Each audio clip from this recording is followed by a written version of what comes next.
जिंदगी में सब कुछ मिल सकता है, लेकिन वक्त के साथ खोया हुआ भरोसा और रिश्ता दोबारा नहीं मिलता।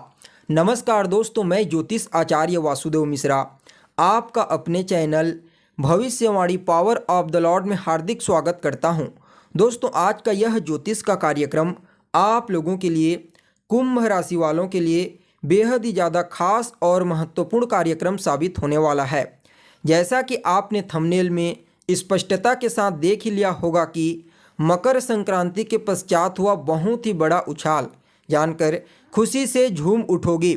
जी हाँ दोस्तों, गोचर कुंडली में ग्रहों के सम्राट सूर्य महाराज और देवताओं के गुरु बृहस्पति, इन दोनों के बीच में चौथे दसवें यानी कि केंद्र का कॉम्बिनेशन बन चुका है। और ज्योतिष शास्त्र में चाहे वह चौथे दसवें यानी कि केंद्र का कॉम्बिनेशन हो या फिर नवम पंचम यानी कि त्रिकोण का कॉम्बिनेशन, इन दोनों को ही अत्यंत ही श्रेष्ठ और बेहतर परिणाम प्रदायक कहा जाता है। जी हाँ, जब भी कोई दो ग्रह जो आपस में नैसर्गिक रूप से मित्रता रखते हैं, अगर गोचर कुंडली में या फिर जन्म कुंडली में एक दूसरे से चौथे दसवें या फिर नवम पंचम का कॉम्बिनेशन बनाते हैं, तो दोनों के दोनों ग्रह अपना सर्वश्रेष्ठ परिणाम प्रदान करने के लिए बाध्य हो जाते हैं। और ऐसा ही अभी वर्तमान गोचर कुंडली में देखने को मिला है। जी हाँ, जैसे ही सूर्य महाराज 15 तारीख को राशि परिवर्तन करके मकर राशि में प्रवेश किए, वैसे ही मेष राशि में गोचर करते हुए देवगुरु बृहस्पति के साथ उनका चौथे दसवें यानी कि केंद्र का कॉम्बिनेशन बन चुका है, जो अत्यंत ही श्रेष्ठ और अद्भुत परिणाम प्रदायक साबित होगा। तो ऐसे में दोस्तों, बड़े विस्तार के साथ जानने का प्रयास करेंगे कि किस प्रकार से सम्राट सूर्य और देवताओं के गुरु बृहस्पति आपस में चौथे दसवें का कॉम्बिनेशन बना करके आपको परिणाम प्रदान करेंगे। जी हाँ, इन दोनों की कृपा से इस समय आपको किन किन क्षेत्रों में विशेष तौर पर सफलता की प्राप्ति हो सकती है, तो वहीं किन किन बातों का आपको ध्यान रखना है। साथ ही साथ गुरु और सूर्य के इस कॉम्बिनेशन के प्रभाव को और ज़्यादा बेहतर और अच्छा बनाने के लिए कौन सा उपाय आप कर सकते हैं, ये तमाम प्रकार की जानकारी आज के इस ज्योतिष के कार्यक्रम में आपको बताने वाले हैं। इसलिए दोस्तों, अगर आप भी एक कुंभ राशि के जातक हैं तो कार्यक्रम को अंत तक देखने का प्रयास कीजिए। और अगर आप अपनी जन्म कुंडली पर हमसे परामर्श लेना चाहते हैं तो डिस्क्रिप्शन बॉक्स में और वीडियो के अंदर आपको व्हाट्सएप नंबर मिल जाएगा, जहां से आप व्हाट्सएप करके अपनी जन्म कुंडली का विस्तार पूर्वक अध्ययन करवा सकते हैं। तो दोस्तों देखिए, वैसे तो सूर्य महाराज हर 30 दिन में अपना राशि परिवर्तन कर लेते हैं, जिसकी वजह से देवगुरु बृहस्पति के साथ इनका एक साल में कम से कम 5 या 6 बार तो नवम पंचम या फिर चौथे दसवें का कॉम्बिनेशन बन जाता है। लेकिन दोस्तों, जब सूर्यदेव मकर राशि में गोचर करते हैं और इसी समय पर शनि बलवान है और कहीं से भी सूर्य के साथ देवगुरु बृहस्पति चौथे दसवें या फिर नवम पंचम का कॉम्बिनेशन बना लेते हैं, तो इस कॉम्बिनेशन को अन्य की तुलना में और ज़्यादा श्रेष्ठ और अद्भुत परिणाम प्रदायक कहा जाता है, जो अभी आपको अपने जीवन में देखने को मिलेगा। तो दोस्तों, अब आपको बड़े ध्यानपूर्वक हर एक बात को समझने की आवश्यकता है। सबसे पहले बात करते हैं देवगुरु बृहस्पति के बारे में। क्योंकि इनका ही प्रभाव इस कॉम्बिनेशन में आपको सबसे ज़्यादा देखने को मिलेगा। तो देखिए, अभी वर्तमान समय में आपकी कुंडली के तीसरे भाव में देवगुरु बृहस्पति गोचर कर रहे हैं और सूर्य का गोचर आपकी कुंडली के द्वादश भाव यानी कि 12वें स्थान में है। तो देवगुरु बृहस्पति तीसरे भाव में गोचर करते हुए अपनी पंचम दृष्टि से कुंडली के सप्तम भाव को दृष्टि गोचर करेंगे, सप्तम दृष्टि से भाग्य भाव को और नवम दृष्टि से लाभ यानी कि आय भाव को। जबकि सूर्य महाराज 12वें भाव में गोचर करते हुए अपनी पूर्ण सप्तम दृष्टि से कुंडली के छठे भाव को दृष्टि गोचर करेंगे। तो दोस्तों, सबसे पहले तो गुरु को समझिए। तो देखिए, गुरु जिसके राशि में गोचर कर रहे हैं यानी कि गुरु का जो डिस्पोजिटर ग्रह है मंगल महाराज, वह भी संयोगवश अभी देवगुरु बृहस्पति की ही मूल त्रिकोण राशि धनु राशि में गोचर कर रहा है। तो फिर कहना ही क्या। जी हाँ, इस समय गुरु, सूर्य, मंगल और शनि, इन चारों ग्रहों का कॉम्बिनेशन आपको शुभ परिणाम प्रदायक साबित होगा। तीसरे भाव में गोचर करते हुए देवगुरु बृहस्पति सबसे पहले तो आपके पराक्रम में वृद्धि करेंगे, आपके साहस में वृद्धि करेंगे, आपके पुरुषार्थ में वृद्धि करेंगे। जी हाँ, गुरु, सूर्य, मंगल और शनि, इन चारों ग्रहों की कृपा से इस समय आप अपने पराक्रम, अपने पुरुषार्थ से ही लगभग अपने सभी प्रकार की सुख सुविधाओं को हासिल करने का प्रयास करेंगे। और यह बात बड़ी स्पष्टता के साथ कहा जाता है कि जब आप कर्म करते हैं तो आपका भाग्य जागृत होता है। ऐसा क्यों? क्योंकि जस्ट पराक्रम के सामने होता है भाग्य भाव। तो ऐसे में देवगुरु बृहस्पति का पराक्रम भाव में गोचर करते हुए आपको पराक्रमी बनाना, पुरुषार्थी बनाना, उसके पश्चात भाग्य भाव को देख करके आपके भाग्य को जागृत कर देंगे। और जब आपका भाग्य जागृत हो जाएगा तो फिर कहना ही नहीं, आप जो कुछ भी कार्य करेंगे आपको विशेष तौर पर उसमें सफलता की प्राप्ति होती है। आप उत्तरोत्तर तरक्की करते हुए आगे बढ़ते हैं।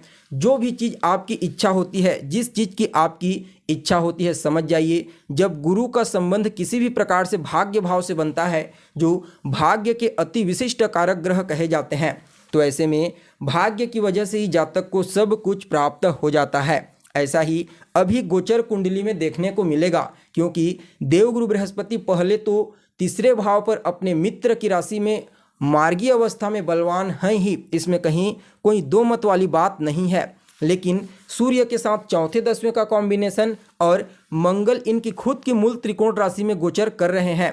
तो यह बात तो आप अच्छे से जानते हैं कि जब भी कोई ग्रह किसी की मूल त्रिकोण राशि में गोचर करता है तो उस राशि के जो स्वामी होते हैं उसके बल में विशेष रूप से वृद्धि हो जाती है। तो ऐसे में धनु राशि में गोचर करते हुए मंगल धनु राशि के स्वामी देवगुरु बृहस्पति को बल प्रदान करेंगे। परिणाम स्वरूप वक्री मार्गी और सूर्य और मंगल इन दोनों के बल को अपने आप में ऑब्जर्व करके देवगुरु बृहस्पति इस समय निश्चित तौर पर आपको अत्यंत ही श्रेष्ठ और बेहतर परिणाम प्रदायक साबित होंगे। जी हाँ, तीसरे भाव में गोचर करते हुए देवगुरु बृहस्पति आपको पुरुषार्थी, पराक्रमी, साहसी तो बनाएंगे ही बनाएंगे, कोई दो मत वाली बात नहीं है।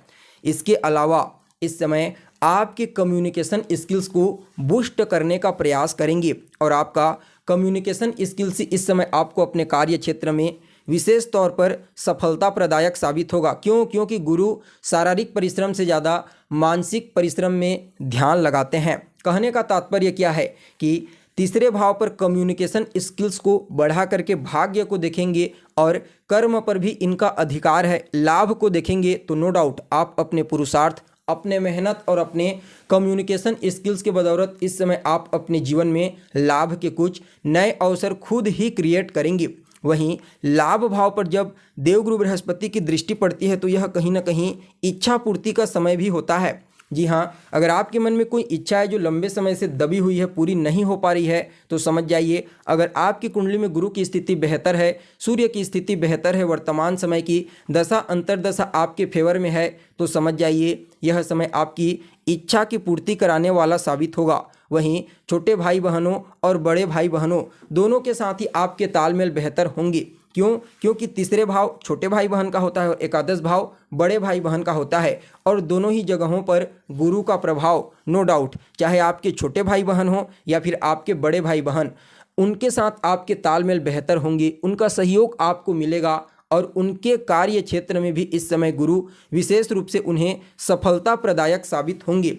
तो वहीं दोस्तों देखिए, सूर्य महाराज, सूर्य आपकी कुंडली के छठे भाव को देखेंगे और देवगुरु बृहस्पति भाग्य, आय और पराक्रम इन तीनों चीज़ों को संभालेंगे। तो सूर्य देव आपके खर्चों और आपके शत्रुओं को संभालने का प्रयास करेंगे। जी हाँ, 12वें भाव में गोचर करते हुए आपके खर्चों को कंट्रोल करेंगे और अपनी पूर्ण सप्तम दृष्टि से छठे भाव को देखते हुए आपको रोग, ऋण, शत्रु इन तीनों चीज़ों से बचाने का प्रयास करेंगे। जी हाँ, प्रबल रूप से इस समय सूर्य महाराज आपको शत्रुहंता बनाने वाले हैं। शत्रु आपका चाह करके भी कुछ बिगाड़ नहीं पाएगा। वहीं देखा जाए तो वह विद्यार्थी जो किसी भी प्रकार से प्रतियोगी परीक्षा, कंपटीशन एग्जाम की तैयारी कर रहे हैं, समझ जाइए उन लोगों को भी गुरु और सूर्य की कृपा से इस समय सफलता प्राप्त करने से कोई नहीं रोक सकता। मामा पक्ष के साथ तालमेल काफ़ी हद तक बेहतर होंगे। कहीं ना कहीं वह जातक जो लंबे समय से विदेश जाने के लिए प्रयत्नशील थे, चाहे पढ़ाई लिखाई करने के लिए या फिर विदेशी कंपनियों के साथ जुड़कर कार्य करना चाहते हैं, तो समझ जाइए गुरु और सूर्य की कृपा से इस समय आपको वह अवसर अवश्य ही प्राप्त होगा। निवेश के मामले में भी इस समय को आपके लिए अनुकूल कहा जा सकता है। जी हाँ, अगर आपकी कुंडली में ग्रहों की स्थिति बेहतर है, पंचम भाव, अष्टम भाव, द्वादश भाव की स्थिति मजबूत है, यहाँ पर बुध और राहु की स्थिति बेहतर है, तो इस समय आप लॉटरी, सट्टा, शेयर, इन क्षेत्रों में भी पैसा लगा करके प्रॉफिट जनरेट कर सकते हैं, लेकिन कुंडली की मजबूती आवश्यक है, तभी यहाँ से आपको लाभ मिलेगा, अन्यथा आप बर्बाद हो जाओगे। फिर भी इस गोचर का प्रभाव आपको अच्छा ही प्राप्त होगा। इसके प्रभाव को और ज़्यादा उत्तम बनाने के लिए ओम घृणी सूर्याय नमः इस मंत्र का रोजाना 108 बार 3 या 5 माला जाप करें। ओम ब्रीम बृहस्पतये नमः इस मंत्र का 108 बार 3 या फिर 5 माला रोजाना जाप करें। और सूर्य देव को अर्घ्य देने वाले जल में एक लाल रंग का पुष्प डाल करके उन्हें अर्घ्य प्रदान कीजिए। आपके लिए यह कॉम्बिनेशन अत्यंत ही श्रेष्ठ साबित होगा। तो दोस्तों, हमें उम्मीद है जानकारी आपको पसंद आई होगी। फिर मिलेंगे एक नए और ताज़ा एपिसोड में, तब तक के लिए आप हमें इजाज़त दीजिए। नमस्कार।